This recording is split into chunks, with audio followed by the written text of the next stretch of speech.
Bonjour à tous,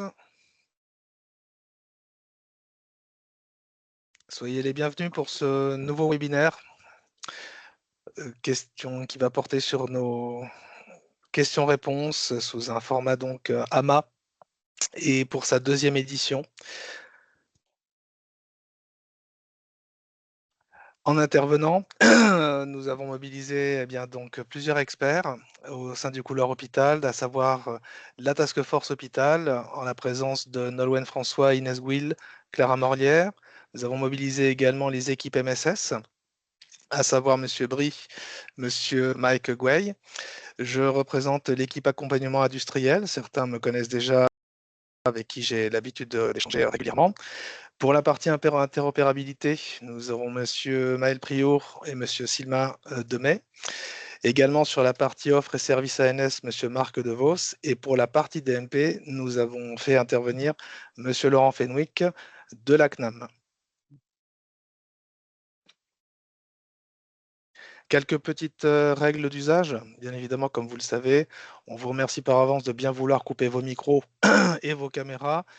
Le chat est à votre disposition pour pouvoir poser vos questions directement en séance et on essaiera de les aborder en fonction de chaque thématique abordée. Et si le temps, bien sûr, nous le permet.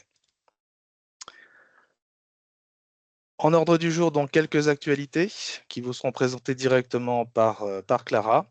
Et puis nous enchaînerons directement avec la série de questions-réponses, donc sur la partie interopérabilité, DMP, identification électronique des professionnels, ainsi que sur la partie indicateurs, notamment sur les DSR DPI vague 2, information patient, alimentation DMP, consultation DMP et MS Santé.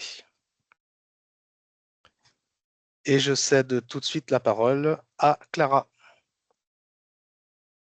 Bonjour Fabien, bonjour à toutes et à tous. Effectivement, on ne pouvait pas commencer cette semi-meeting hôpital sans reparler évidemment du décalage de calendrier qui a été acté mi-mars et rendu vraiment complètement donc officiel par arrêté modificatif, puis ensuite évoqué en COSUI, comité de comité de suivi Ségur numérique, cette semaine. On a aussi expliqué pourquoi on avait fait ces choix-là. Vous avez été aussi à l'origine des différentes demandes à qui on a demandé, notamment dans le dernier Asminifing aussi, ce qu'il en était de votre côté en termes d'avancement.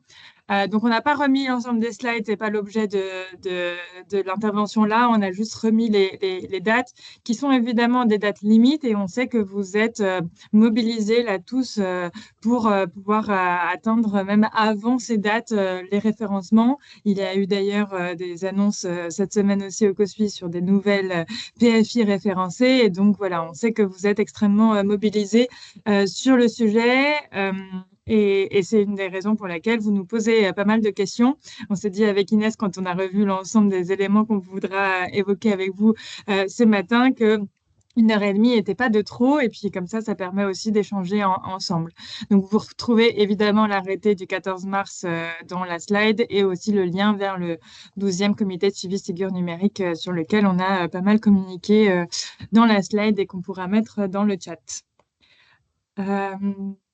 Sur la suite de ce qu'on a aussi modifié dans les appels à financement, je tenais à vous évoquer ce point sur les catégories 146. Alors, vous connaissez Finesse. La Finesse, il y a plusieurs types pour chacune des catégories des établissements.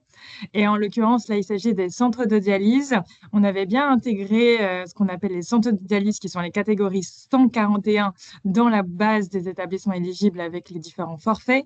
Mais il y avait eu un petit loupé sur la catégorie 146 omis de cette liste. Et donc, concrètement, qu'est-ce que ça veut dire? C'est-à-dire que leur finesse juridique, puisque c'est bien à la maille juridique que ces établissements sont éligibles, ont été ajoutés dans la base des montants attribués par rapport à leur activité combinée, qui ont été du coup ajoutés des activités, donc structures alternatives au centre de dialyse. Et puis tout cela donc a été intégré au centre de l'agence de services et de paiement et impacté aussi sur la base qui est en ligne. Donc côté éditeur, Faites bien attention à prendre en compte ces finesses-là, donc les finesses de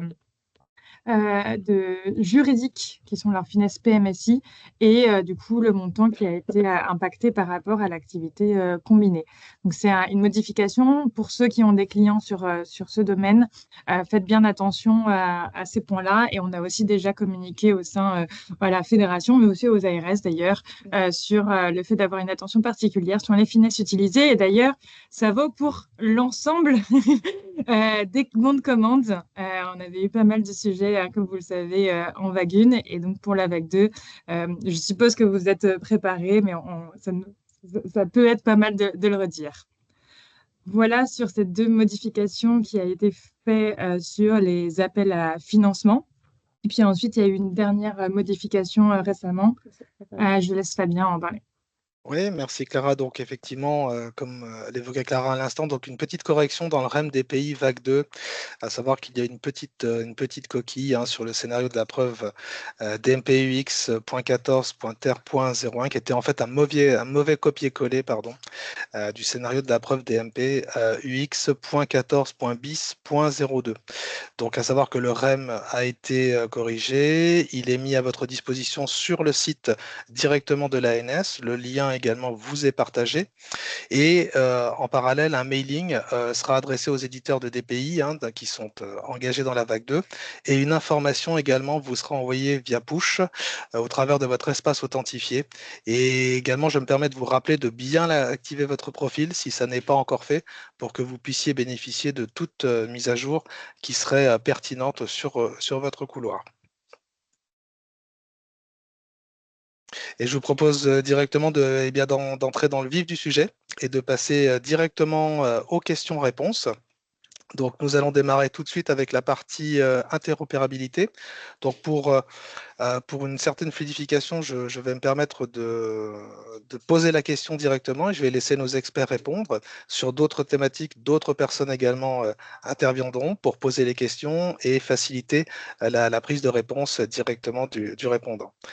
Donc, on démarre tout de suite sur la partie interop. Donc, sur le volet transmission au LPS de documents CDA provenant d'un courriel MS Santé, le chapitre 9.1 est-il officialisé? S'applique-t-il uniquement au scénario d'intégration en erreur? Qui doit être le destinataire de ce mail de notification? Il n'est pas précisé s'il s'agit exclusivement du from du mail initial ou d'autre chose. L'envoi de ce mail est-il facultatif, paramétrable ou systématique, même vers un émetteur ayant désactivé le MDM? Le chapitre 8.1 est-il finalisé? S'applique-t-il uniquement si le mail reçu contient un header disposition notification tout égal au from? Requiert-il toujours que les attachements du mail initial soient remis en attachement du MDM? Nous avons deux questions en une. Merci Fabien. Pour la réponse, oui, c'est finalisé quand on a mis dans les spécifications comment faire le courriel standard.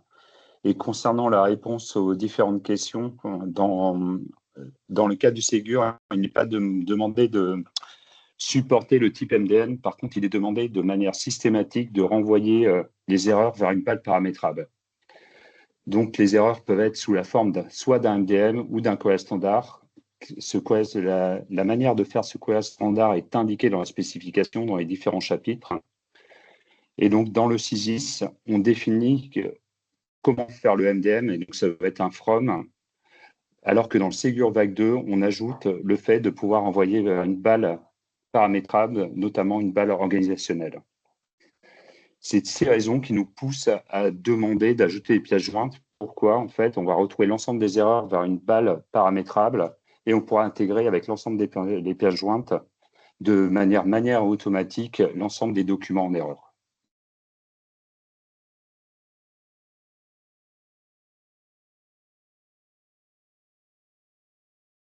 Merci Maël. Peut-être juste sur l'ensemble de ces sujets-là, hein, pour ceux qui... J'ai vu qu'il y avait pas mal d'éditeurs là qui sont présents.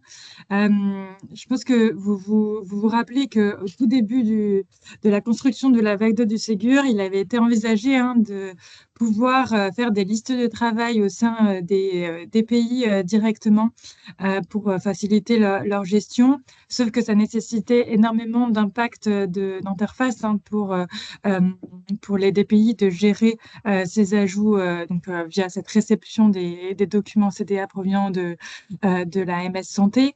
Et donc, il avait été collectivement arbitré de pouvoir passer par un autre circuit, le circuit justement de renvoi des erreurs vers une boîte aux lettres qui peut être soit la boîte aux lettres destinataire, enfin émettrice plutôt, pardon, soit soit une autre boîte aux lettres. Voilà, je tenais juste à rappeler le contexte de pourquoi, hein, c'est pour donner aussi un petit peu de chair, pourquoi on était arrivé jusque-là en termes d'arbitrage. C'est pour ces raisons-là et c'est justement le fait de pouvoir derrière faire des listes de travail au sein des boîtes aux lettres et notamment des boîtes aux lettres organisationnelles qui soient partagées entre plusieurs personnes pour éviter que les documents, s'ils sont au départ de la boîte aux lettres émettrice d'une boîte aux lettres personnelle, et ben, du coup, si la personne n'est pas là, et ben, ça pose des questions d'accès aux documents. Donc voilà une des raisons pour lesquelles on a mis en place tous ces flux qui sont peut-être pas très simples pour vous à comprendre quand vous n'avez pas assisté à tous ces échanges, mais on comprend et on espère que là, cette réponse, et merci Maëlle, puisse vous apporter les éléments. Merci Clara. Je propose de passer à la question suivante. Donc, toujours sur l'interopérabilité, donc à propos de l'ANS HL7V2 Simulators, avec le lien mentionné ci-dessous, est-ce normal que pour les scénarios réalisés avec le simulateur, le PS Adam Oda à test66mssanté.fr, renseigné dans les messages HL7, n'envoie pas de message MS Santé accusé de réception? Avec une remarque en plus, le lien vers le manuel utilisateur, pardon, est un lien qui est mort. Merci Fabien. Donc, on a échangé avec les équipes MSS pour pouvoir mettre des mails de test pour que le mail d'Adam Oda puisse répondre. Donc, l'étude est toujours en cours avec l'équipe MSS. Concernant le lien, le lien que vous a indiqué, il y avait une petite coquille. On voit que je vous ai remis le nouveau lien en dessous. Qu'en fait, il manquait la partie document dans le lien. J'ai essayé de regarder dans l'ensemble des documents où le lien était pour pouvoir le corriger, mais je n'ai pas trouvé. Si vous pouvez nous indiquer où vous avez trouvé ce lien pour qu'on puisse le corriger, ça pourrait nous aider.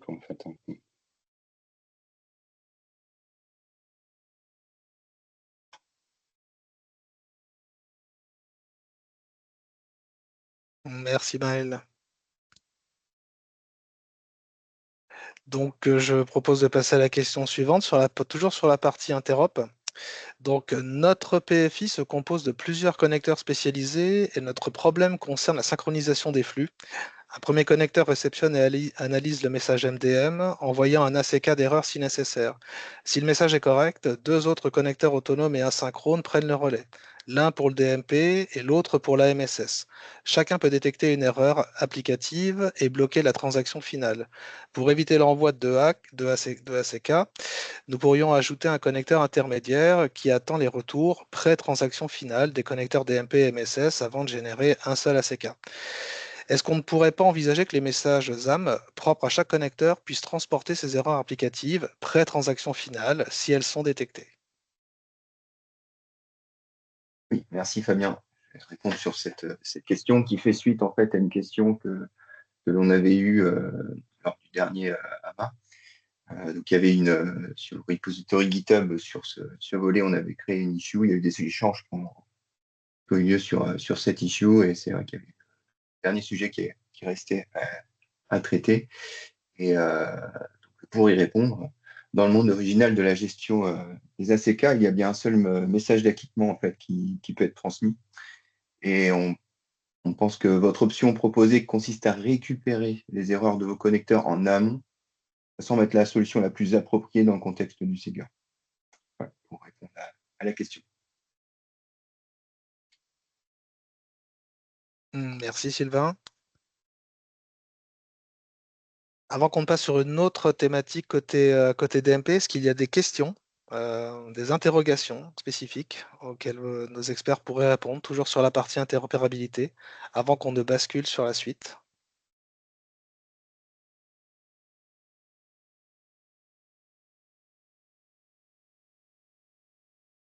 Oui, Madame Mounier?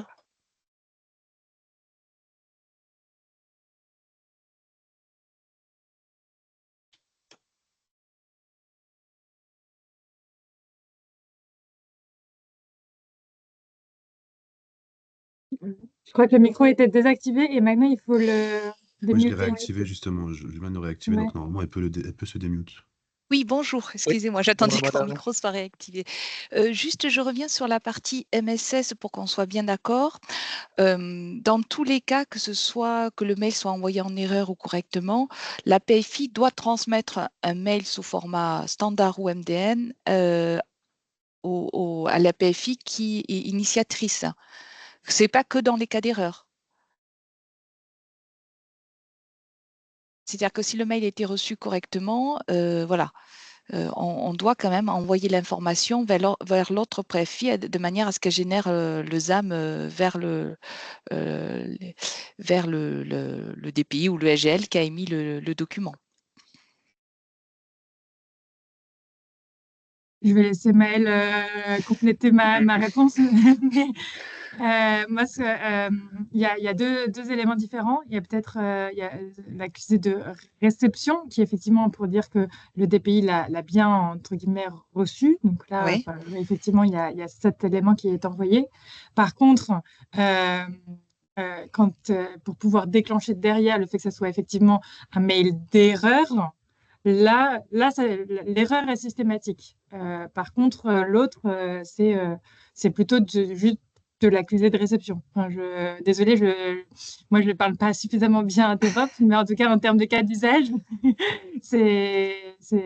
la PFI ne va pas ensuite renvoyer vers la boîte aux lettres, par exemple de gestion organisationnelle, de gestion des erreurs, tous les messages, même si il y a eu s'il y a eu une bonne intégration, en gros, il ne va pas y avoir un message qui va aller jusqu'à la boîte dont on parlait, la boîte aux lettres organisationnelle dédiée aux erreurs, si je peux dire ça comme ça. Maëlle, vas-y. Oui, c'est bien ça, qu'en fait, les messages d'erreur d'intégration, le DPI, pardon, excusez-moi, en fait, elle n'arrive pas à intégrer le document, donc il renvoie un ACK négatif avec une erreur, qu'en fait, à la PFI. La PFI traite cet ACK, en fait, et génère soit un MDN ou un correspondant vers une balle dédiée aux erreurs, en fait, pour que l'établissement puisse retraiter le message, quoi. D'accord. Et c'est à partir de ce MDM, de mémoire, à moins que je me trompe dans le flux, qu'on génère le ZAM côté... c'est ça? Non, le ZAM ne rentre pas en compte ici, quoi, en fait. On est sur un autre flux pour le ZAM, quoi, en fait. Ok. D'accord. Merci. On a réexpliqué qu'en fait, cette partie-là, Delphine, je vous mets le lien dans la conversation, qu'en fait, ok, merci. Pour un schéma a été fait dans la spécification pour expliquer comment se passent les erreurs, qu'en fait, Mais je vais regarder, je vous remercie. On a un schéma qui explique mieux ces différents éléments. C'est vrai qu'il y a beaucoup de flux, comme disait Clara tout à l'heure, qu'en fait, il y a beaucoup d'éléments, qu'en fait, et on peut s'y perdre, qu'en fait, et donc on a refait un schéma pour expliquer un peu mieux les choses. N'hésitez pas à revenir vers nous, Delphine, si oui, bien sûr. c'est pas clair, quoi, en fait. Merci, je vais regarder ça, merci. Je vous ai remis aussi les liens vers les dernières versions dévoilées dans la conversation.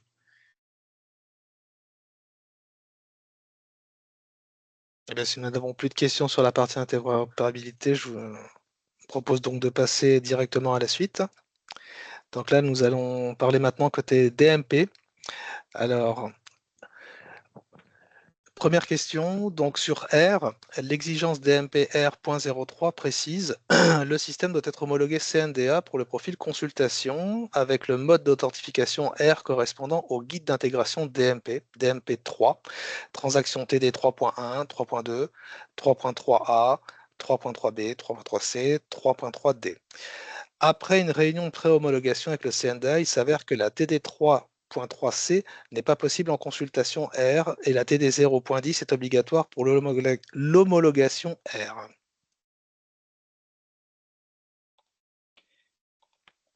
Bonjour, attends, je vais prendre la réponse pour le coup. Merci, Laurent. Ouais, je vous ai mis pour mémoire, effectivement, puisque le MODER concerne la partie consultation. Je vous ai mis pour mémoire les transactions API qui étaient ouvertes en MODER, donc de la TD02. Alors, je viens de me rendre compte que j'ai oublié la 3D. La T3.3D, effectivement, qui est également possible. Il faudra peut-être le rajouter. Donc, la TD3.3C, puisque la question concernait la TD3.3C, est bien ouverte en moderne. Donc, c'est possible, bien entendu, de faire du moderne sur cette transaction. La TD010, puisque la question était sur la partie obligation d'intégrer la TD010. Alors, au niveau du guide d'intégration, non, c'est pas une obligation. En fait, il y a un profil particulier qui a été défini pour cette TD010 en WebPS. C'est le profil. Si vous intégrez effectivement ce profil, comme il n'y a que la TD010, ben, elle est obligatoire. Mais si vous n'intégrez pas ce profil, la TD010 n'est pas obligatoire en homologation. Ceci dit, la TD010, et je crois qu'il est demandé également dans des exigences au niveau Ségur Vague 2, donc elle devient obligatoire pour cette partie Ségur.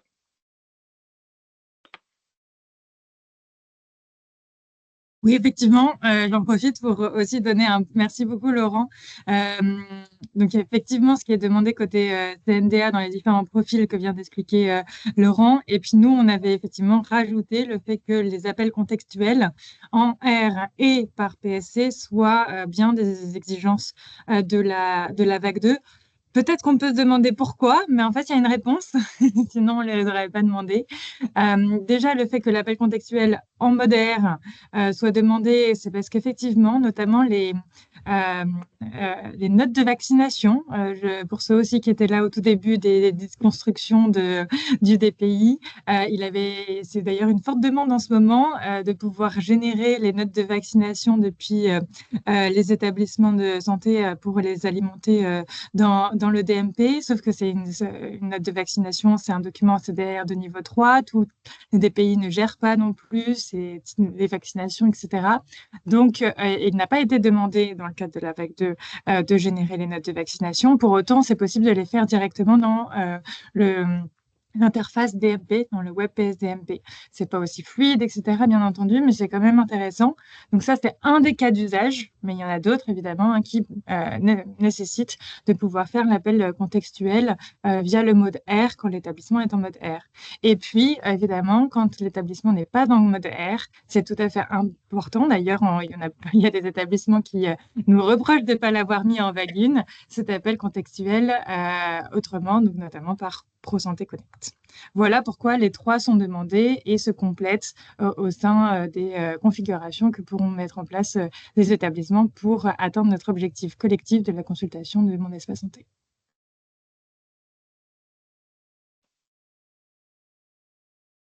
Merci, Clara.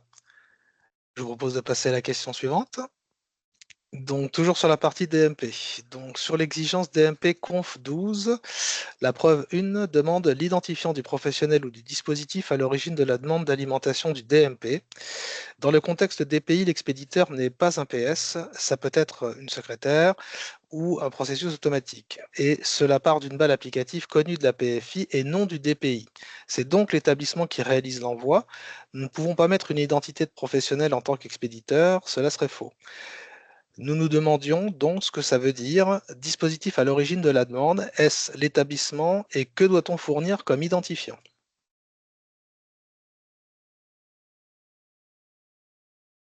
Du coup, Clara, je te laisse. La réponse est beaucoup Nolwenn qui nous l'avait apportée. Je ne sais pas si elle est là. Du coup, effectivement, il y a cette différence-là dans les différentes métadonnées entre auteur-personne et legal authenticator. Et du coup, aujourd'hui, ça correspond à des personnes physiques, ou alors ça peut être le dispositif médical pour auteur-personne, mais aussi auteur-personne est accompagné d'une métadonnée de author-institution. Et l'author institution, c'est celui qui permet de connaître la structure de soins auquel appartient l'auteur, qui n'est pas le même que le legal authenticator. Donc, on précise bien ça. Et donc, il y a bien d'un côté la personne physique et de l'autre la structure, pour pouvoir répondre à la question qu'il y a dans le slide. Et puis surtout, important de rappeler, et Maëlle, tu l'as évoqué en plus en interne, il y a un énorme travail de mapping des informations et des métadonnées qui a été fait, qui est là dans le slide et qu'on pourra vous transmettre si vous ne l'avez pas vu ou en tout cas vous l'auriez loupé, entre justement comment construire le VIHF à partir des messages H77V2 et du CDA. Maëlle, si tu veux en dire quelques mots, parce qu'effectivement, il est très complet ce document, je l'ai vu hier, et ça pourrait être une bonne... ça a été un travail collectif de l'ensemble des équipes, et ça pourrait aider fortement les éditeurs qui sont en train de développer cette partie-là. Oui, on a fait un mapping en fait pour la PFI qui reçoit le message H7V2, MDM ou ARU, quoi, en fait, avec le document CDA à l'intérieur. Pourquoi ce mapping? Pour dire comment construire le VIHF, comment construire le lot de soumission et comment construire la fiche document. On a même été jusqu'au mapping des métadonnées MSS aussi, quoi. En fait, l'objectif, c'était de guider, quoi, en fait, comment remplir ces différentes informations. En fait, je vous ai remis le lien vers le mapping dans la conversation quoi, ici, quoi, en fait, mais autrement, n'hésitez pas à revenir vers nous, équipe Civis, quoi, en fait, si jamais vous trouvez qu'il y a des informations manquantes pour qu'on puisse compléter ensemble ce mapping. Ce mapping avait pu être vu avec les équipes DMP aussi, Laurent, quoi, en fait. Donc voilà, quoi. Donc, normalement, avec ce mapping, vous avez toutes les informations pour pouvoir remplir les données du VIHF, des métadonnées XDS et des métadonnées pour la MSS, quoi, en fait. Parfait, merci Maëlle. Je vous propose de passer à la question suivante. Donc, toujours sur la partie DMP. Donc, sur l'exigence sc.cda/dd.05, vérifier que lorsqu'un utilisateur accède au dossier d'un patient, le système informe l'utilisateur qu'une nouvelle version du même document a été versée au DMP, permet son affichage et lui propose de l'intégrer. Quelle méthode nous recommandez-vous pour réaliser cette vérification? À partir de quelle information du document devons-nous interroger le DMP? Préconisez-vous une requête unitaire par document téléchargé? Du coup, alors en préambule, je vais peut-être dire quelque chose que je vais me faire taper sur les doigts par Clara, mais le mieux, effectivement, c'est de ne pas télécharger les documents qui sont dans le DMP et de les laisser dans le DMP pour qu'ils soient consultables à partir du DMP, puisque quand le professionnel de santé va du coup retourner dans les DMP du patient, il aura automatiquement les dernières versions à disposition. Donc, pour le cas, effectivement, où on a un professionnel de santé qui télécharge un document et qui va l'enregistrer en local sur le poste de travail. Donc là, il y a cette exigence qui demande de vérifier que c'est un document qui est en provenance du DMP. Donc ça, normalement, c'est tagué au niveau du dossier local. Et que potentiellement, ce document DMP est pas à jour. Il y a peut-être éventuellement une nouvelle version de document qui est à disposition. Donc là, ce qu'on a identifié, c'est via la transaction TD31, une query XDS là, qui est, je crois que c'est get related document, qui vous permet effectivement d'avoir les versions les versions de ce document-là que le professionnel de santé aurait téléchargé, les anciennes versions comme les nouvelles versions éventuellement, qui vous permet d'avoir l'information et d'informer et de dire au professionnel de santé qu'il y a une nouvelle version qui est disponible. Voilà. Je ne sais pas si tu veux compléter, Maëlle ou Clara, par rapport à ça. Et il y avait aussi la slide suivante, il y avait des éléments sur là, les différentes, tu me disais là, le Get Related Document dont tu viens de parler, je pense, issu du guide d'intégration. Ça tenait pas tout dans une seule slide. Oui, voilà.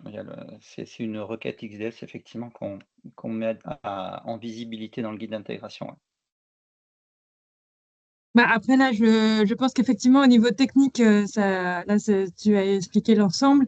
Et au niveau des cas d'usage, je pense que c'est quand même important. Hein, c'est s'il y a une information qui a été ajoutée, parce qu'il y a une nouvelle version dans mon espace santé, si le professionnel a estimé que c'était important de l'intégrer dans son logiciel, ça veut dire qu'il y a un besoin de suivi de cette nouvelle version ou du fait qu'elle soit d'ailleurs rendue obsolète ou qu'elle a été supprimée. C'est vraiment un élément important en termes d'information. Hein. On le retrouve dans les expérimentations que l'on peut mener. Donc voilà, donc c'est effectivement en termes techniques d'implémentation, il va falloir bien optimiser. Pour autant, je pense que tout à chacun peut voir l'importance que ça a en termes de suivi des patients et de l'évolution de ces documents. Alors, je voudrais attirer l'attention également sur le fait que cette query nécessite d'avoir l'autorisation d'accès, bien entendu, du professionnel de santé sur le DMP du patient. Donc, il faudra bien faire attention si vous avez un professionnel de santé qui a téléchargé un document qu'il a mis au niveau local et qu'un autre professionnel de santé accède à cette visibilité avec ce document-là, quand vous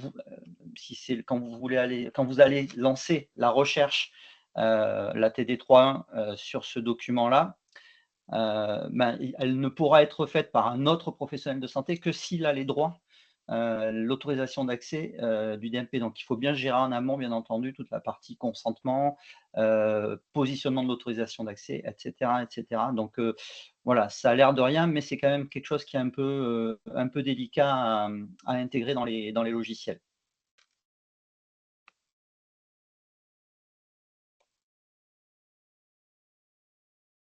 Merci beaucoup. Je vous propose de passer à la question suivante. Toujours sur le DMP. Donc, sur l'exigence DMP UX.15, il est question d'afficher les derniers documents mis en ligne dans le DMP ou depuis le dernier jour. Si le patient n'est jamais venu, quelle période préconisez-vous en dur? Les 6 derniers mois. Du coup, alors, je suis désolé, je repars parce que j'ai eu un flash par rapport au dernier sujet qu'on vient de traiter. Vous savez que dans le DMP, les professionnels de santé ont la possibilité de s'abonner. Alors, à partir du WebPS aujourd'hui, alors on est en train de réfléchir pour voir si on ne mettrait pas à disposition cette possibilité d'abonnement également à partir du LPS, mais bon, c'est pas pour tout de suite. Mais à partir du WebPS, un professionnel de santé peut s'abonner sur un DMP de patient pour être averti, soit par mail, soit par SMS, qu'il y a de nouveaux documents qui viennent d'arriver dans le DMP du patient, des nouveaux documents ou de nouvelles versions de documents. Donc, ça peut être également un point intéressant pour que le professionnel de santé soit averti qu'il y ait de nouveaux documents, une nouvelle version de documents qui arrive dans le DMP de ces patients. Donc, on revient, excusez-moi, c'était un complément. Voilà. Oui, Laurent, si tu veux, donc sur la question des derniers documents à afficher, en fait, effectivement, il y a deux types de situations, donc deux grands types. Soit le patient est déjà venu Et effectivement, voilà, il y a dans le guide d'intégration DMP, il y a la possibilité de se dire c'est depuis du coup la dernière venue qu'on calcule le nombre de documents qui sont affichés ou depuis la dernière connexion du professionnel, c'est les deux possibilités, et si ou une période donnée. Et si le patient n'est jamais venu, effectivement, ces éléments-là sont pas calculables. On n'a pas préconisé aujourd'hui de temps. Il y a eu pas mal de discussions au moment de l'écriture des exigences sur justement ces éléments-là.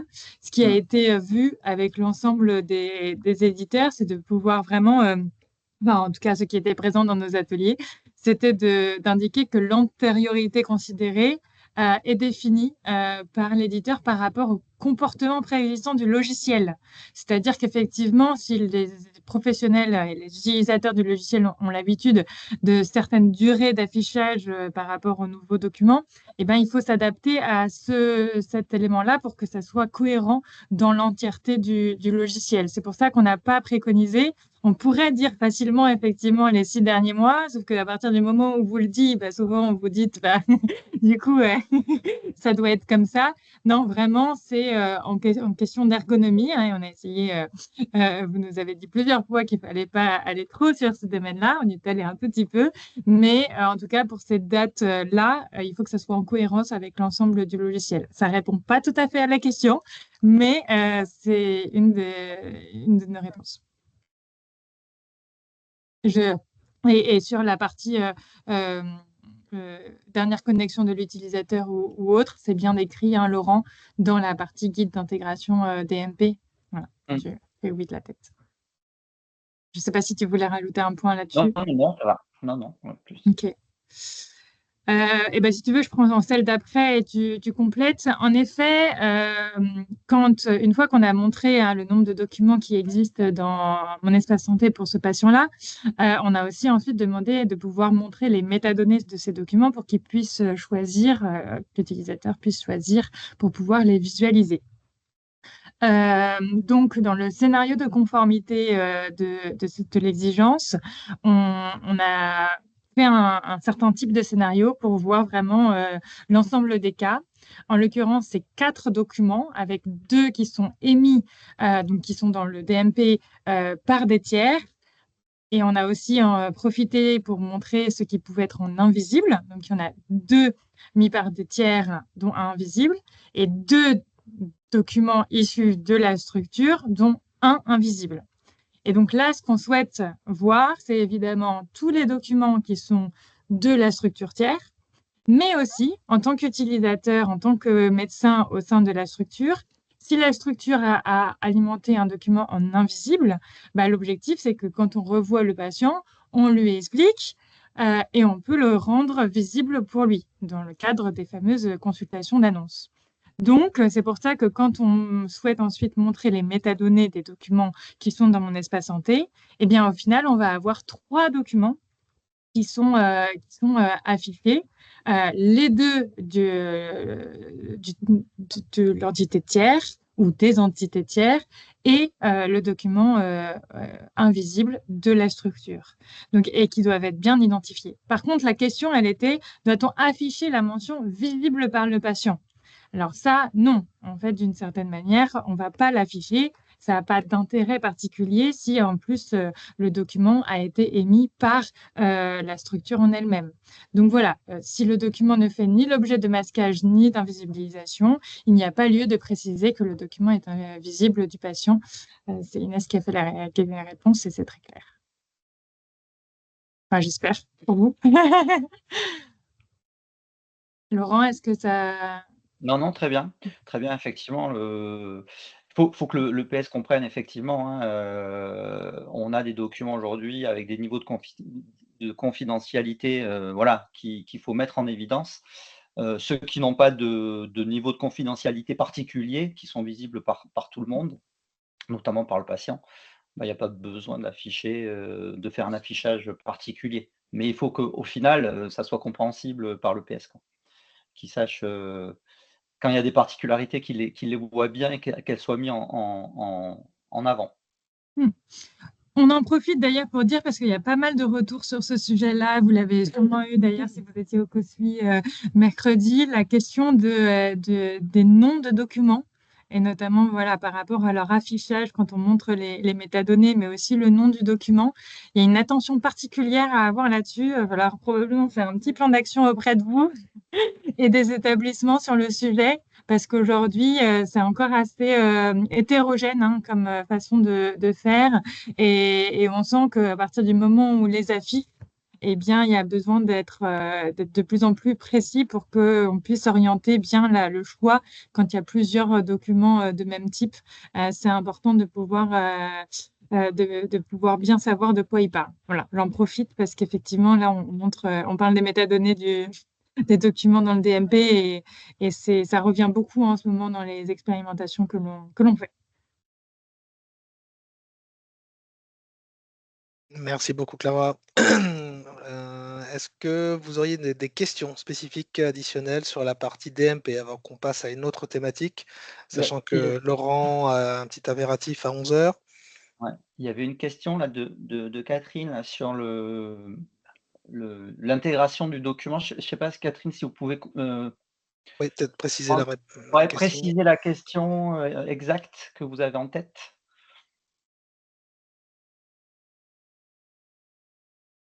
Je vais lui activer son micro rapidement. Ouais, je viens de le faire.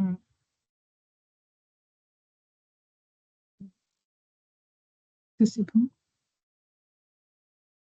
Catherine, normalement, si vous activez votre micro, vous pouvez poser votre question de vive voix si vous voulez. Si on essaye de deviner, c'est qu'en gros, une fois le document a été intégré dans le logiciel, donc ça veut dire qu'il y a une décision de l'utilisateur de effectivement l'intégrer au sein des autres documents de son logiciel pour le patient. S'il est visible par le patient, bah, il reste du coup, enfin, il n'y a pas d'information. En gros, la question, c'est s'il était invisible au patient, est-ce qu'il faut toujours pouvoir montrer qu'il est invisible au patient? Laurent, tu comprends comme moi si on tire le trait? Je pense avoir compris ça, mais non, voilà, c'est le fait de dire on intègre un document qui est invisible, c'est-à-dire qu'on télécharge un document qui est invisible au patient. Patient Donc, représentant l'ego, enfin toutes ou les notions représentant l'ego, tout à de fait. masquage, en fait, oui. Voilà. Si, entre-temps, dans le DMP, ce document est remis en visibilité, du coup, il va y avoir un décalage entre le document qui a été téléchargé et qui, lui, sera marqué comme invisible patient ou URL et le truc dans le DMP. C'est ça, en fait. Hein. C'est ça votre question? C'est ça, c'est la gestion de la cohérence entre les masquages qui peuvent évoluer dans le temps et aussi le fait qu'il faille vraiment intégrer ces métadonnées en même temps que le document, parce que ça, c'était pas forcément Ah oui. clair non plus. Ben, disons que, ouais, pour moi, je sais pas si c'était, si c'est noté ou si vous avez ces explications. C'est vrai que à chaque document est associé une ou plusieurs fiches documents, en fait, qui portent les métadonnées du document. Et donc, quand un document va passer de invisible à visible, le document, lui, ne change pas, le contenu du document ne change pas, mais on va avoir une nouvelle fiche, une nouvelle version en fait de fiche métadonnées qui va être créée et qui va vous donner l'information sur le fait que ce document-là est passé visible. On ne peut pas remettre en invisible un document qui était visible. Bon, ça c'est déjà un bon point. Mais effectivement, dans la partie qu'on a traitée juste avant, vérifier que vous avez bien la dernière version du document. Je pense qu'il faut également intégrer la dernière version du document. Donc, on peut avoir un document qui évolue et qui se complète, mais on peut avoir également des fiches documents qui portent sur les métadonnées qui évoluent. Et donc, pour moi, je pense que c'est les deux qu'il faut mettre à jour pour le coup, pour que vous ayez dans votre cas de figure, là, que dans votre question que vous citez, c'est le fait de dire j'ai un document qui a été enregistré, il est invisible. Donc le professionnel de santé sait qu'il est invisible. Quand il va se reconnecter, il faut que j'aille voir si ce document il n'a pas été remis en visibilité, que ça soit patient ou représentant légal, pour porter la bonne information, effectivement. Je ne sais pas si Maël, tu es en phase avec ce que je viens de dire. Oui, qu'en fait, on avait déjà apporté une réponse, je crois, qu'en fait, sur ce point-là, sur le support, qu'en fait, et j'essaie de revenir dessus, qu'en fait, pour apporter plus de précision par rapport à la réponse qu'on a déjà apportée, Laurent, en fait. Ouais. Alors, autant ce que je disais tout à l'heure sur les versions de documents, c'est-à-dire sur les documents qui évoluent, il y a besoin d'avoir l'autorisation d'accès au DMP du patient, autant sur les métadonnées, sur les versions de fiches, vous pouvez faire très bien une TD 3.1 en Object-Ref pour aller récupérer les entrées UID des fiches métadonnées. Et là, il n'y a pas besoin d'autorisation d'accès. Donc, vous allez pouvoir savoir si le document est passé de visible à invisible, par exemple. Le seul point aujourd'hui qui est problématique, c'est que le SIDMP renvoie tous les Object-Ref sans plus d'informations. Et donc, du coup, vous ne savez pas quel est le dernier Object-Ref. Donc là, vous êtes obligé, ça c'est une question qu'on a traitée avec le support aujourd'hui, c'est qu'aujourd'hui, malheureusement, vous allez être obligé d'utiliser les Object-Ref qui vont vous répondre, OK, c'est la dernière version ou c'est pas la dernière version, pour savoir si vous êtes sur la dernière fiche métadonnée du document. Voilà, c'est la seule contrainte qu'on a aujourd'hui. Mais ça va vous permettre effectivement de récupérer la dernière version de la fiche métadonnée, des métadonnées par exemple associées au document, pour savoir si la confidentialité a changé ou pas. Très bien, merci. Et du coup, Marion, par rapport à ta question, je pense que moi, je répondrais oui, pour le coup aussi. C'est-à-dire qu'il ne faut pas seulement notifier l'arrivée d'une nouvelle version, mais également d'une nouvelle version de fiche. Tout à fait.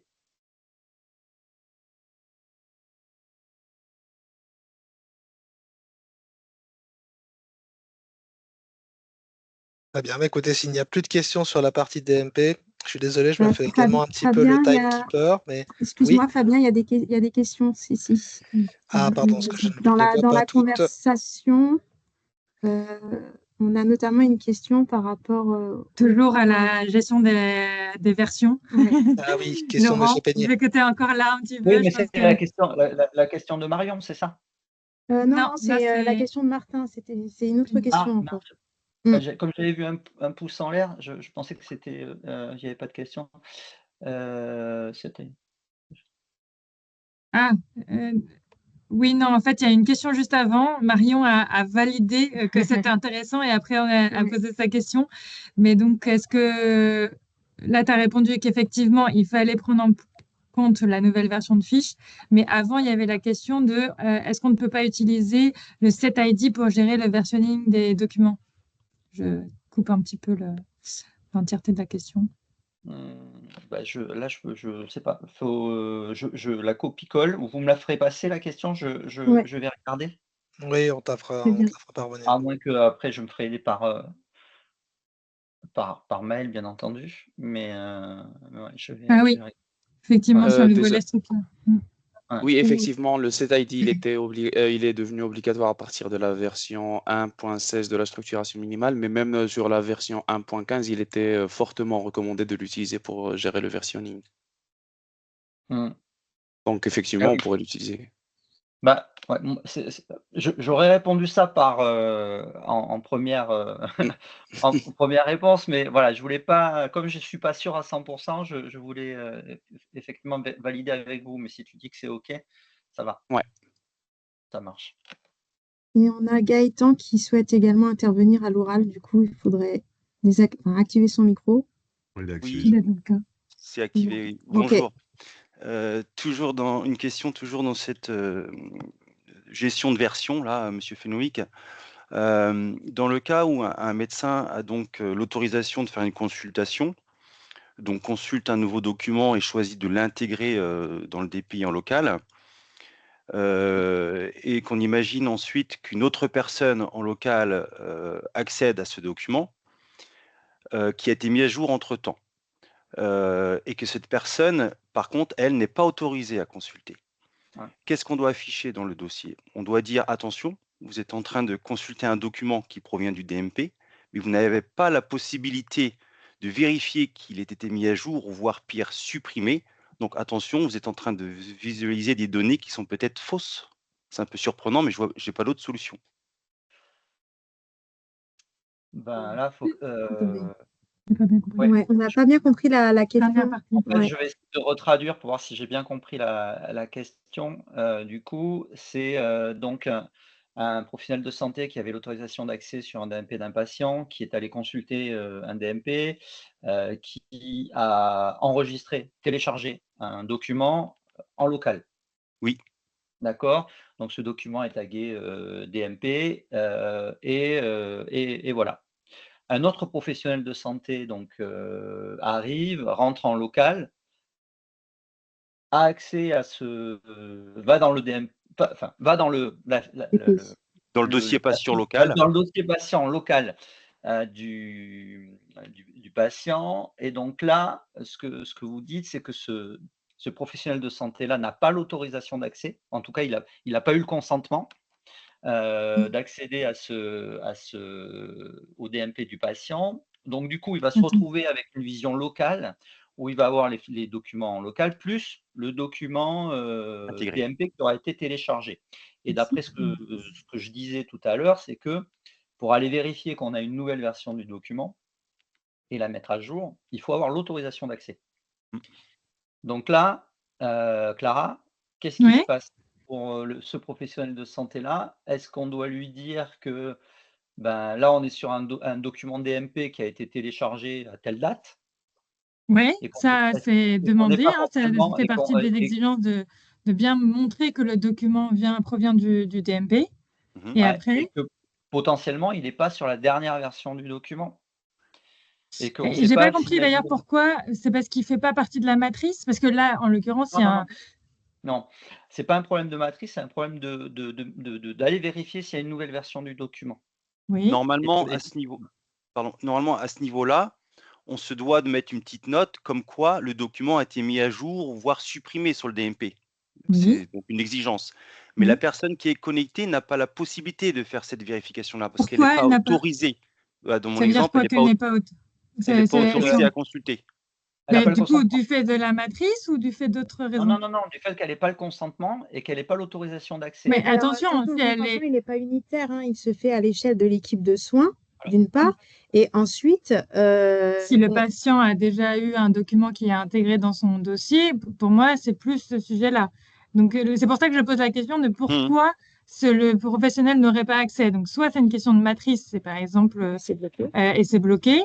Soit c'est parce que s'il n'a pas, comme disait Laurent, l'autorisation technique de pouvoir y accéder, faut lui demander, il faut aller la positionner.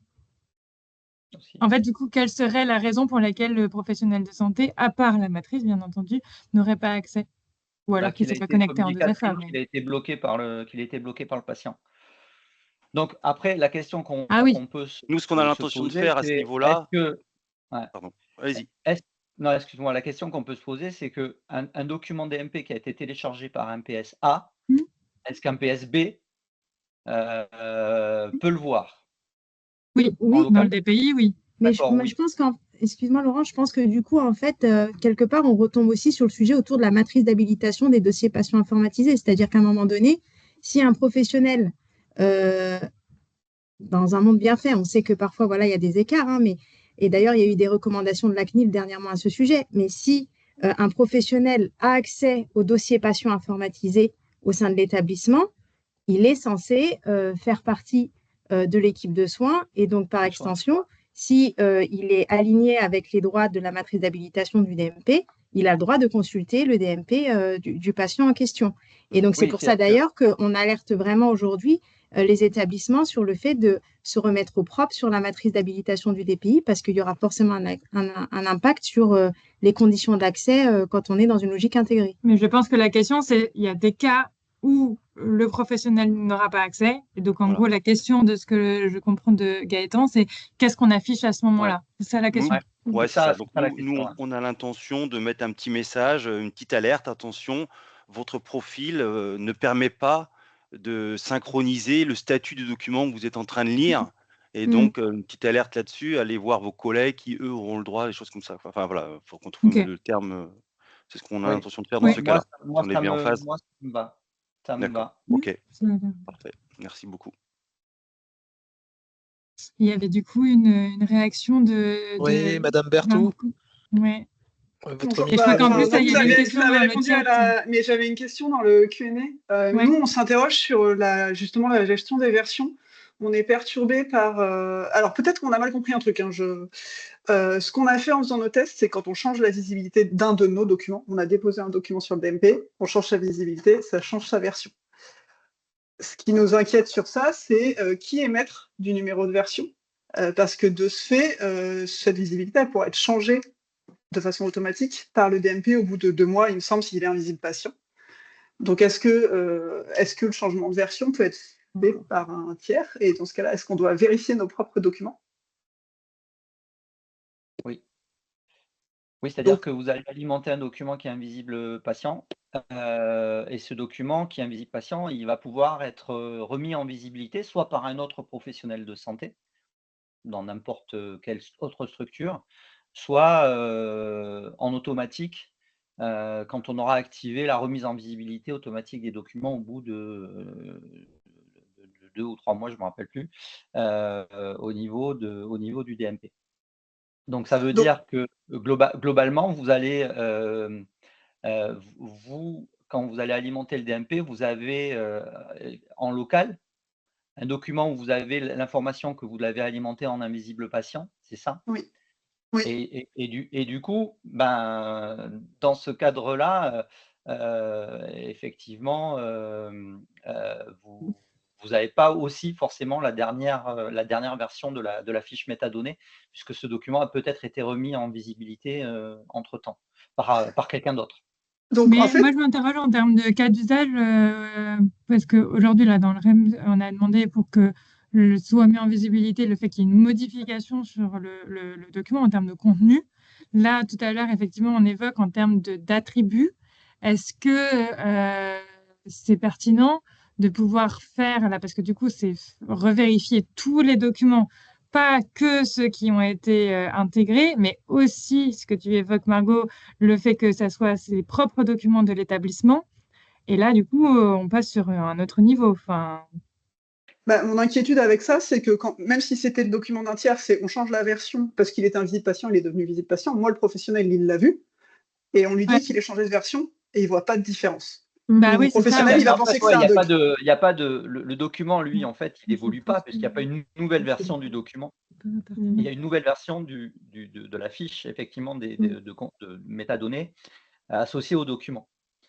Et donc, c'est elle qui a évolué. Ce n'est pas le document qui a évolué, effectivement. Mais est-ce que du coup, ça doit impacter le versionning visible? Parce qu'effectivement, côté PS, ça pourrait laisser sous-entendre qu'il y a une évolution de contenu. En termes de messages affichés à l'utilisateur, effectivement, déjà, je ne pense pas qu'il faut pouvoir mettre le fameux affichage qu'évoquait d'ailleurs Gaëtan sur le fait qu'un attribut a été changé. Parce que ça paraît lourd et amène à la confusion, comme vient de le dire Margot. Je suis assez d'accord. Donc, il y a 2 niveaux de version. Il y a les versions fiches métadonnées et versions documents. Ouais. Et du coup, nous, notre objectif dans le REM et dans les exigences, c'était vraiment la version document. Et on peut bien indiquer ces 2 niveaux quand on dépose par HL7, parce que le flux HL7, il n'a pas d'équivalent à la TD 3.3 de mémoire, celle de changement de visibilité, ou 9.0, je ne sais plus. Donc, si on passe par PFI, c'est remplacement du document, juste pour la visibilité aujourd'hui. C'est exactement ça. Hein, quoi. Les DPI sont conformes au profil consultation. Tu m'arrêtes, Laurent, je dis une bêtise. Et donc, on a accès à la transaction TD3B qui permet de modifier les attributs de visibilité. Par contre, pour les PFI, il est nécessaire de soumettre un nouveau document pour changer ses attributs de visibilité. Mais donc là, ce sera une nouvelle version du document. On est d'accord. Mais là, on est sur la partie consultation. Oui, mais dans les deux cas, ce qui va se passer, c'est que nous, on va avoir des changements de visibilité qui vont se faire par un utilisateur et on va passer en direct, donc on va être par la TD3B, et donc là, on va changer que la fiche, mais des fois, ça va arriver que ça passe par la PFI parce que c'est fait lors d'un envoi de documents ou ce genre de choses.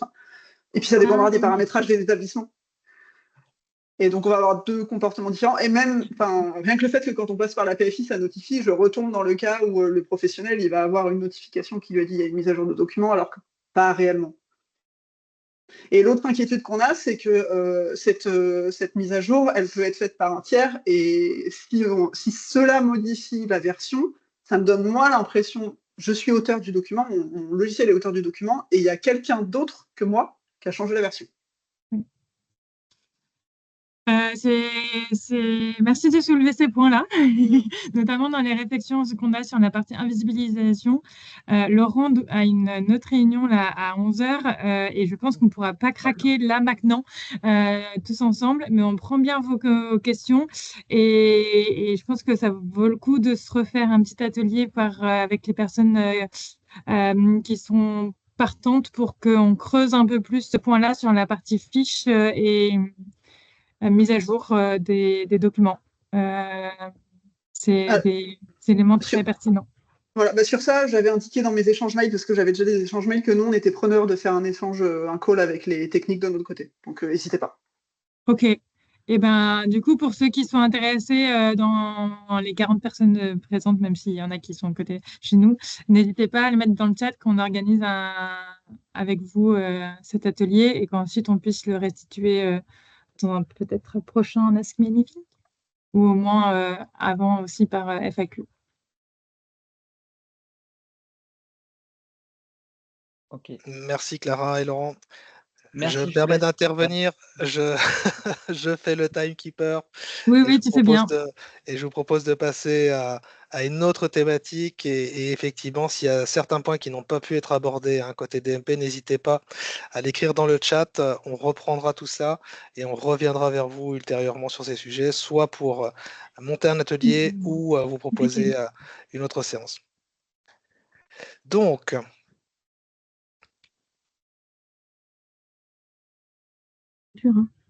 Ouais. Que tu peux faire ou tu veux Donc, nous allons passer sur la partie identification électronique des professionnels. Donc, la première question. Donc, concernant le rapprochement automatique des comptes via le RPPS, pourriez-vous donner des exemples de cas d'implémentation? Oui, bonjour, merci Fabien. Donc là, on va renvoyer vers l'expérimentation Hospiconnect dont vous avez sûrement entendu parler.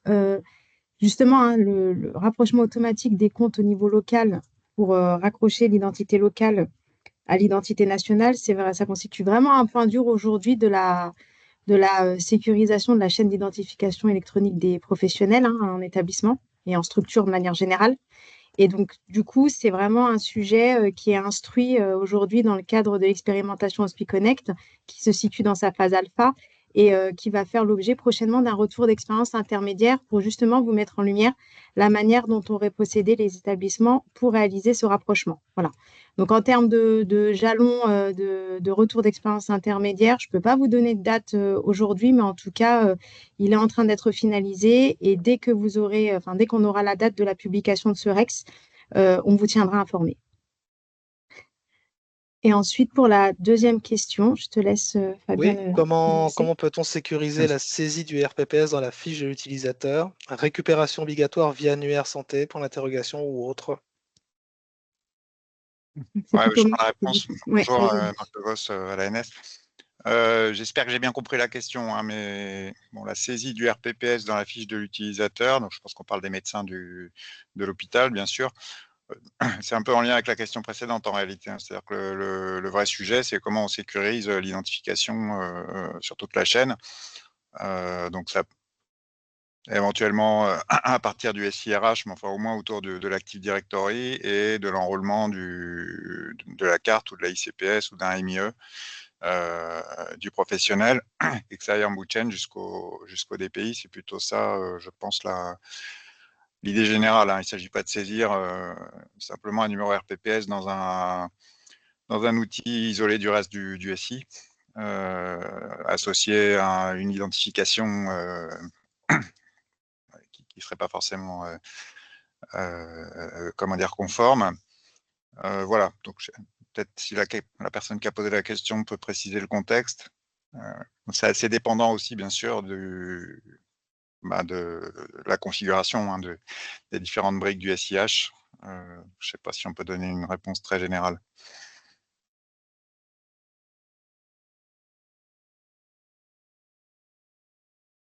Si la personne qui a posé la question peut lever la main, éventuellement qu'on lui active son micro. Ah, Monsieur Gaborio.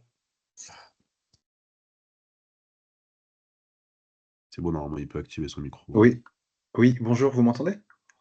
Ouais, bonjour. Oui, en fait, ma question, donc nous, en fait, on édite un DPI pour des HAD qui ne sont pas toujours rattachés à un système hospitalier, qui sont souvent un HAD isolé dans son coin, et du coup, il n'y a pas forcément d'AD, d'Active Directory ou d'Azure, etc. Et du coup, on se pose cette question de comment on va récupérer le RPPS de l'utilisateur si on ne le fait pas saisir, quoi, pour qu'il soit sécurisé, enfin pour que ça reste sécurisé et qu'on n'ait pas d'usurpation d'identité possible. Voilà, on ne sait pas trop comment on va faire, quoi.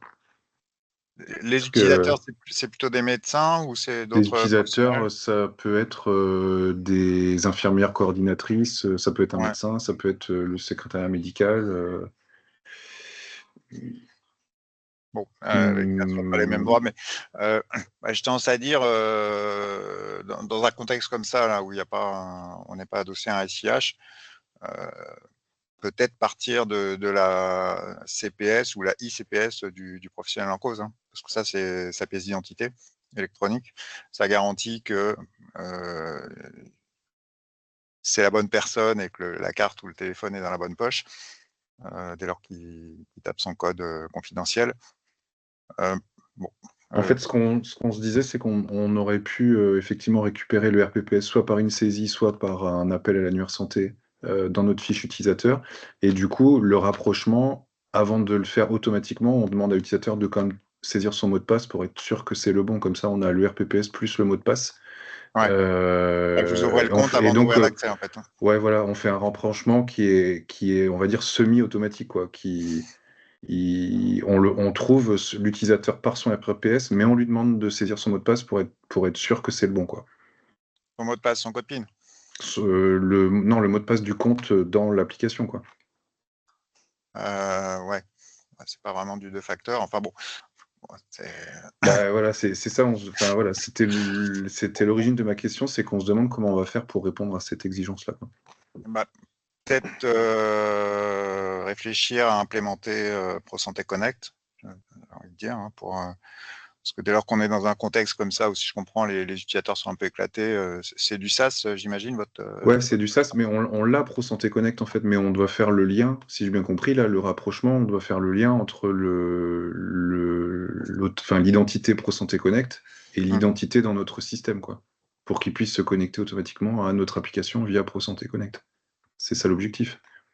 Ouais, mais dès lors qu'il se connecte avec ProSanté Connect, c'est une preuve d'identité de facteur, et on peut extraire du jeton le numéro RPPS. Alors après, si vous voulez créer le compte avant et que la première connexion, vous lui demandez de se connecter avec sa CPS ou sa ICPS pour confirmer que le compte est actif, j'ai pas trop d'avis. Mais aujourd'hui, c'est ce qu'on fait, mais du coup, on a l'impression que là, c'est une nouvelle exigence qui dit qu'il faut que le rapprochement se fasse tout seul, quoi. Aujourd'hui, le rapprochement, nous, on le fait entre guillemets manuellement. C'est-à-dire que si l'utilisateur qui se connecte avec ProSanté, il s'est jamais connecté à notre système, du coup, on lui demande de taper son login et son mot de passe pour que ça fasse le rapprochement. C'est comme ça qu'on fait aujourd'hui. Ouais. Bon, moi, j'aurais tendance à dire, dès lors qu'il a une CPS ou une ICPS, ça suffit peut-être, hein, même si vous ne le connaissez pas. Ouais. Si c'est un nouvel utilisateur. Parce que c'est vraiment la pièce d'identité électronique conforme, hein, la CPS ou la ICPS.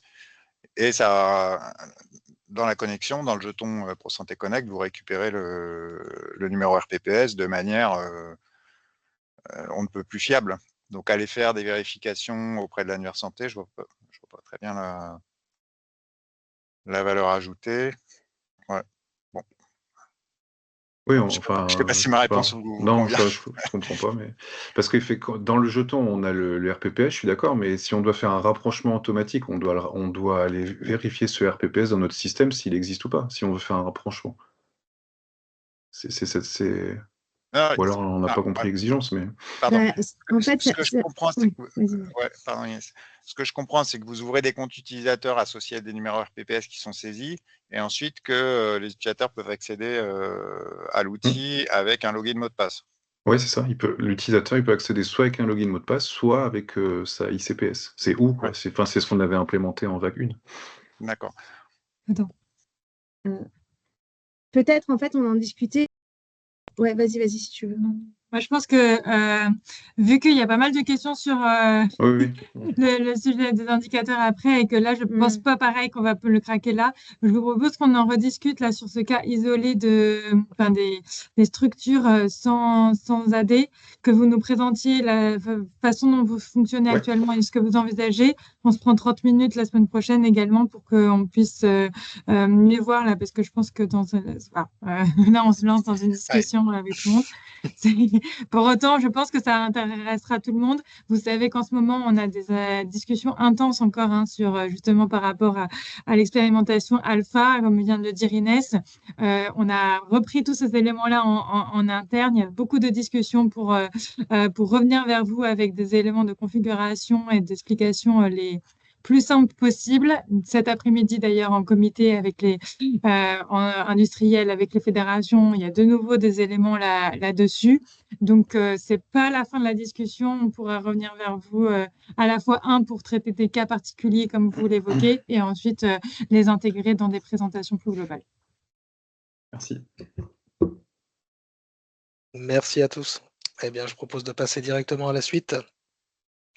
Donc, on passe désormais sur la partie indicateurs, DSR, DPI Vague 2, information patient. Donc, il est indiqué que le système doit permettre d'enregistrer l'information du patient et son consentement à la consultation du DMP, la non-opposition du patient par défaut du patient à l'alimentation du DMP, la demande d'accès en mode bris de glace. Il est également demandé de calculer les indicateurs suivants: taux et nombre de séjours versus consultation pour lesquels l'information du patient sur l'utilisation de son DMP a été enregistrée et pour lesquels le patient ne s'est pas opposé. En petit 2, taux et nombre de séjours versus consultation pour lesquels l'information du patient sur l'utilisation de son DMP a été enregistrée et pour lesquels le patient s'est opposé. Pour le calcul des indicateurs, l'opposition du patient concerne-t-elle la consultation du DMP, l'alimentation du DMP ou les deux? Alors, du coup, effectivement, merci Fabien. Donc, ce qu'on dit par rapport à cette question, c'est que dès lors que l'opposition en fait est exprimée, en fait, il faut la comptabiliser, que celle-ci soit associée à l'alimentation ou la consultation. Après, bien entendu, si vous avez la possibilité d'aller plus loin, c'est-à-dire de typer entre guillemets plus précisément l'opposition en le raccrochant à l'alimentation ou la consultation pour vos établissements, c'est mieux. Mais effectivement, vis-à-vis des exigences, on s'inscrit vraiment dans une opposition. Dès lors qu'elle est exprimée, il faut la comptabiliser et qu'elle concerne si elle concerne l'alimentation ou la consultation. On n'est pas sur du « et ». D'accord, merci Inès. Pour les indicateurs sur l'information du patient quant à l'utilisation de son DMP, qu'entend-on par utilisation du DMP? La consultation ou l'alimentation? Oui, alors désolé sur cette question, on a un début de réponse qui n'est pas forcément accroché directement à la question, mais on en profite quand même pour en parler. Il y avait notamment certains d'entre vous qui ne comprenaient pas la notion de séjour, il me semble, complet ou ambulatoire. En ambulatoire, du coup, on a précisé qu'en fait, c'était les deux types de séjours qu'il fallait prendre en compte dans le périmètre de calcul. Et concernant la notion d'utilisation, eh bien, en fait, elle recouvre l'alimentation ou la consultation. Merci Inès. Donc toujours sur la partie indicateur, en ce qui concerne le taux de séjour d'hospitalisation clôturé pour lequel le type de document a été versé au DMP, l'exemple suivant pour le mois de février 2025 correspond-il à l'attendu? Sur les 30 jours clôturés en février 2025 pour lesquels le patient a autorisé l'alimentation de son DMP, 10 séjours ont eu un envoi réussi au DMP d'un type de document, donc taux égale 10 divisé par 30. Alors, juste par rapport à ce qui a été exprimé dans la question, à un moment donné, le demandeur exprime le fait que le patient autorise l'alimentation. Donc, on rappelle juste qu'en fait, on ne demande pas au patient son autorisation pour alimenter son DMP. Pour rappel, en fait, on alimente son DMP, sauf à ce que le patient, en fait, s'y oppose sur motif légitime ou analyse de la pertinence du motif qui est laissé à l'appréciation du professionnel de santé qui le prend en charge. D'accord? Donc, il n'y a pas besoin d'autorisation du patient pour alimenter. Néanmoins, bien entendu, celui-ci peut s'y opposer. Et si son motif est considéré comme pertinent par le PS, eh bien, il n'y aura pas d'alimentation. Ensuite, concernant le calcul en soi, donc il faut effectivement rapporter le nombre de documents qui ont été transmis au DMP avec le statut réussi. On ne prend pas les statuts réussis plus échecs. Nous, ce qu'on souhaite valoriser, c'est vraiment les actions qui ont abouti de bout en bout. Donc, on rapporte le nombre de documents transmis au DMP avec le statut réussi. On met en dénominateur le nombre de documents transmis au DMP avec le statut réussi, qu'on rapporte sur le nombre de séjours clôturés sur le mois, puisqu'on est dans une logique d'indicateur mensuel, et donc ça fait du 10 sur 30. Merci Inès. Par contre, excusez-moi, je crois que les auditeurs, là, voient la précédente slide. Je ne suis pas certaine qu'elle soit affichée à l'écran. Si, elle est affichée. C'est bon pour tout le monde? Vous avez tous la question donc, en visibilité? Je l'ai également en visu. Ok. Très bien. Ouais, alors, c'est parfait. c'est bon. Ouais, merci. Question suivante. Donc, par ailleurs, dans tous les cas, il nous semble logique de ne prendre en compte qu'une version d'un même document et non pas toutes. Mais laquelle? La dernière envoyée, la dernière en succès, exemple, V1 échec, V2 réussi, V3 échec. Alors, je relis la question. Donc, il nous semble logique de ne prendre en compte qu'une version d'un même document. Oui, ça, c'est sûr, et non pas toutes. Pareil, on est toujours dans cette logique où, en fait, on veut valoriser l'action, en fait, qui a été engagée avec succès de bout en bout. Donc, on va comptabiliser les documents qui ont alimenté effectivement le DMP avec succès. Donc là, il faudra effectivement se concentrer sur ce qu'on appelle la version V2 réussie par rapport à ce qui est explicité dans la question. D'accord, très bien. Merci Inès. Donc, toujours sur la partie indicateur, pour l'alimentation du DMP, vous demandez à ce que l'on dénombre le type de document historique transmis au DMP, dont la date antérieure avec une profondeur de 5 ans réussie. Que signifie document historique? Alors, documents historiques, en fait, ce sont des documents qui n'ont pas fait en fait l'objet d'une alimentation du DMP en flux. Donc, c'est des séjours en fait ou des consultations qui ont fait l'objet en fait de documents de santé, donc de compte rendu ou de lettres de liaison de sortie, mais qui n'ont pas fait l'objet d'une alimentation du DMP au moment de leur validation. Et donc, on s'inscrit dans une logique de reprise de l'historique où, en fait, on va aller récupérer des documents validés depuis un certain temps pour aller venir les alimenter dans le DMP. Voilà. Et donc, ça, c'était quelque chose qu'on avait valorisé dans le cadre du programme SONES, où on avait notamment demandé à des établissements de travailler à la mise en place de l'alimentation des documents historiques. D'ailleurs, c'était associé à un bonus. C'était un petit peu compliqué de le faire côté établissement parce qu'il n'y avait pas de mécanique pour le faire de manière automatique. Et donc, pour appuyer un petit peu les établissements, mais aussi les éditeurs sur la compréhension de ce sujet, on a réalisé un guide reprise historique des pays vers le DMP qui est disponible du coup via le lien URL qu'on vous a mis en visibilité. Voilà, c'est ça, la notion d'historique, c'est vraiment les documents qui n'ont pas fait l'objet initial d'une alimentation et qu'on vient récupérer et que du coup, pour lesquels il y a quand même un intérêt à les mettre dans le DMP pour assurer une meilleure prise en charge du patient. Merci beaucoup Inès. Question suivante, donc toujours sur la partie indicateur, donc sur DSR DPI Vague 2, en consultation DMP, concernant l'indicateur nombre de docs intégrés téléchargés dans la TD 3.2, provenant du DMP, les termes intégrés et téléchargés désignent-ils la même action? Dans notre DPI, nous distinguons les deux actions téléchargement et intégration. Téléchargement TD 3.2 égale action de visionnage d'un document du DMP du patient.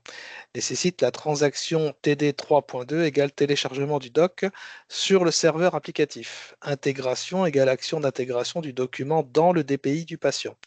Que faut-il prendre en compte pour calculer cet indicateur? Uniquement les documents consultés depuis le DPI, uniquement les documents intégrés dans le DPI, ou tous les documents consultés ou intégrés dans le DPI. Oui. Alors effectivement, on en a parlé pas mal de fois, là, ce sujet de téléchargement d'intégration qu'on peut effectivement utiliser de manière un petit peu indistincte et qui peut amener la confusion révélée par la question. Donc là, par rapport à la question, vis-à-vis de l'indicateur, on s'inscrit bien dans la transaction TD3.2 de téléchargement du document qui correspond en fait à l'action de visionnage d'un document du DMP. La décision ensuite de l'intégrer dans le dossier patient informatisé, ça c'est une décision médicale. À partir du moment où le PS l'a visualisé, donc via la TD3.2, il fait le choix ou non de l'intégrer dans le DPI. Mais vis-à-vis de l'indicateur, on s'inscrit vraiment sur l'action de téléchargement TD3.2. Par contre, ce qu'on dit, un petit peu comme ce que je disais précédemment, si vous avez, donc ça c'est ce qui est exigé au sens des exigences DPI en termes de statistiques, mais si de votre côté, vous avez aussi la possibilité de proposer la distinction entre le nombre de documents téléchargés au sens TD3.2 et le nombre de documents réellement intégrés dans le DPI, ça peut être aussi intéressant en termes de suivi d'usage, de pouvoir aussi le proposer à vos établissements clients. Mais l'exigence au sens Ségur RAC 2, elle se concentre exclusivement sur le TD3.2. Merci beaucoup Inès. Question suivante. Pour l'indicateur nombre d'utilisateurs du DPI pour lesquels une transaction de consultation DMP a été effectuée, est-ce que le terme transaction désigne à la fois les codes transaction TD 0.9, TD 0.10 d'appel contextuel du site web PSDMP et les codes transaction T3.x qui permettent la consultation dans le DPI? Est-ce qu'on attend seulement les transactions de consultation en mode intégré ou aussi via le web PS? Alors, de manière générale, déjà, on est toujours dans la même logique, toujours dans la valorisation des transactions réussies. On ne va pas venir valoriser les échecs ou les réussis plus échecs, voilà, en termes de périmètre d'assiette de calcul. Ensuite, sur les transactions à considérer, donc par rapport à l'appel contextuel, donc la TD09 qui peut nécessiter une connexion a posteriori par PSC ne rentre pas dans cette catégorie. D'accord? Donc c'est une transaction qui ne rentre pas au sens Ségur dans le comptage de l'indicateur. Pour autant, ça peut être intéressant effectivement que vous puissiez le fournir, mais ce n'est pas une exigence Ségur. Par contre, les transactions TD010, donc d'appel contextuel, pour les raisons d'ailleurs qu'évoquait Clara en début de séance, et les transactions 3.x que vous avez évoquées, Laurent, plus tôt aussi, eh bien celles-ci, elles sont à comptabiliser. Merci beaucoup Inès.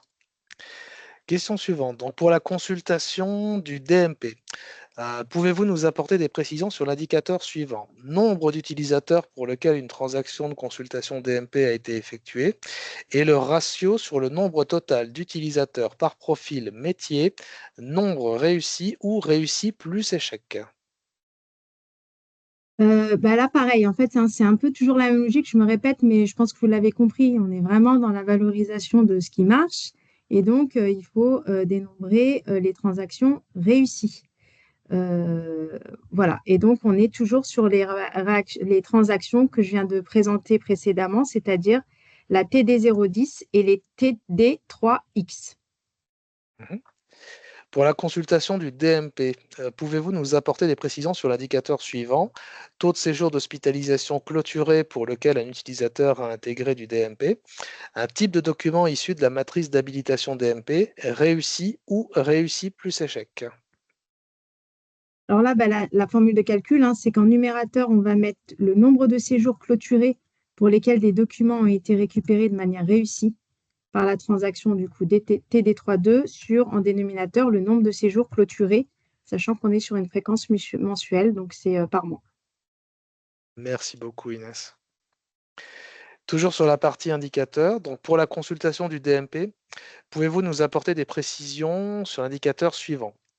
Taux de consultation pour lequel un utilisateur a intégré du DMP, un type de document issu de la matrice d'habilitation DMP. En effet, vous nous parlez des types de documents de la matrice d'habilitation du DMP, alors que les types de documents demandés au début sont ceux issus du REM. Liste des documents Ségur au nombre de 10. Pourquoi?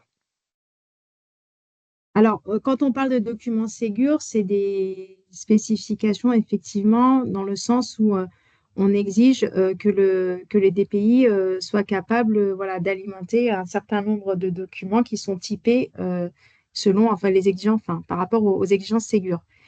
Mais côté intégration, donc quand on est dans une logique où effectivement on est dans le DMP et on visualise tout un tas de documents, le professionnel de santé, il n'est pas dans notre logique, il ne va pas se limiter à se dire ce n'est pas un document Ségur sur lequel il y a des exigences et donc de fait je ne vais pas l'intégrer dans mon DPI ou je ne vais pas le visualiser. Donc il faut bien distinguer l'exigence Ségur de documents typés au regard de la matrice d'habilitation qui peuvent tous en soi présenter un intérêt médical pour le professionnel qui y voit en fait l'intérêt de l'intégrer dans son dossier patient informatisé. Donc c'est l'idée qu'il faut comprendre, c'est ça. Et donc du coup effectivement, lorsqu'on est dans cette logique d'intégration, on peut très bien être amené à intégrer des documents qui ne font pas partie du périmètre Ségur, mais pour autant, il faut pouvoir les valoriser. Parce que c'est intéressant d'avoir cette information-là, parce que ça signifie derrière que ça présente un intérêt pour le professionnel et nous, il faut qu'on soit en capacité aussi de savoir tout ça. Peut-être un exemple, c'est les comptes rendus de biologie. Le DPI ne génère pas de documents de compte rendu de biologie, donc ils ne font pas partie de ce qu'on a appelé la liste des documents Ségur à générer et alimenter par le DPI au DMP. Pour autant, ça sera probablement des documents, mais c'est tout l'intérêt de ce calcul qui sera le plus intégré par les professionnels de santé. D'où le taux de consultation pour lequel l'utilisateur a intégré, par exemple, un compte rendu de biologie. Nous, derrière, c'est aussi comme ça qu'on va pouvoir amener des plans d'action sur le fait d'aller encore chercher d'autres comptes rendus de biologie, par exemple, en ville ou à l'hôpital.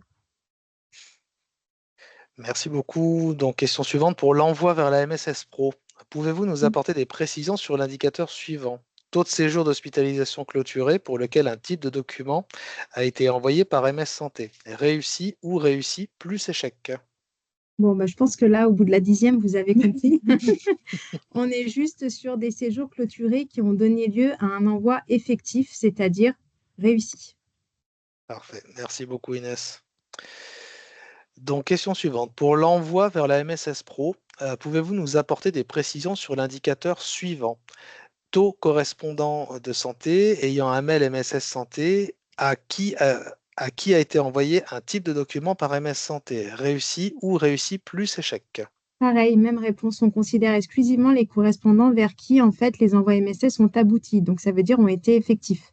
Ceux pour lesquels vous avez un retour en échec, il ne faut pas les prendre en compte puisque ce n'est pas ce qu'on souhaite valoriser. Parfait, merci. Pour l'envoi vers la MSS citoyenne, pouvez-vous nous apporter des précisions sur l'indicateur suivant? Taux de séjour clôturé pour lequel un type de document a été envoyé par MSS au patient, réussi ou réussi plus échec? Pareil, toujours la notion de la statut réussi. D'accord. Et idem pour la dernière, je te fais économiser. C'est pareil. Parfait. Il faut toujours valoriser le statut réussi. Merci beaucoup. Ensuite, pour l'intégration des documents reçus par MS Santé, pouvez-vous nous apporter des précisions sur l'indicateur suivant? Nombre de documents non CDA intégrés manuellement par un utilisateur dans le DPI réussi ou réussi plus échec? Idem, réussi. D'accord. Ensuite, pour les indicateurs sur l'information du patient, quant à l'utilisation de son DMP, vous précisez dans les indicateurs séjour complet et ambulatoire. Pourquoi? Par ailleurs, qu'entend-on par utilisation du DMP? La consultation ou l'alimentation? Oui, là, c'est une question qui est en doublon. Je voulais expliciter plus plus tôt. Donc, effectivement, on parle bien des séjours complets et ambulatoires. Il faut prendre les deux types de séjours. Et sur la notion d'utilisation, on est sur de l'alimentation, de la consultation, mais j'y avais répondu précédemment. D'accord, merci. Et je crois que c'était la dernière, il me semble. C'était ouais. effectivement la dernière, donc on peut se garder un tout petit temps d'échange si éventuellement vous avez encore des questions. Si on n'a pas pu y répondre en séance, nous vous invitons en tout cas à nous les faire parvenir directement et on tâchera de vous apporter des compléments. J'ai vu la dernière question là de Delphine, on ne va pas répondre en séance, mais j'ai la question et je vais la poser cet après-midi aux experts et on pourra revenir vers vous. D'accord. Merci beaucoup. J'ai l'impression qu'il n'y a pas plus de questions que ça en tout cas sur les indicateurs. Sur le sujet Pro Santé Connect, du coup, on reviendra vers vous. Et en parallèle, il y a eu des échanges sur le sujet de l'invisibilité. Donc, pareil, on va faire la précision de l'ensemble et revenir vers vous. Parfait, merci beaucoup. Nous arrivons en tout cas au terme de ce webinaire. En tout cas, un grand merci à tous les experts qui se sont mobilisés pour apporter tous ces compléments de réponse. Je me permets de vous remettre en visibilité les différents liens à votre disposition, notamment sur le portail ASP pour vos demandes de financement, et également la documentation qui est à votre disposition côté support en ligne sur le site de l'ASP, et également la partie FAQ qui pourra toujours vous apporter des compléments face à vos interrogations. Un grand merci en tout cas à tous de votre participation et nous vous souhaitons à toutes et à tous une excellente journée et en avance de face un excellent week-end. Merci à tous beaucoup. Au revoir. et à très bientôt. Au revoir.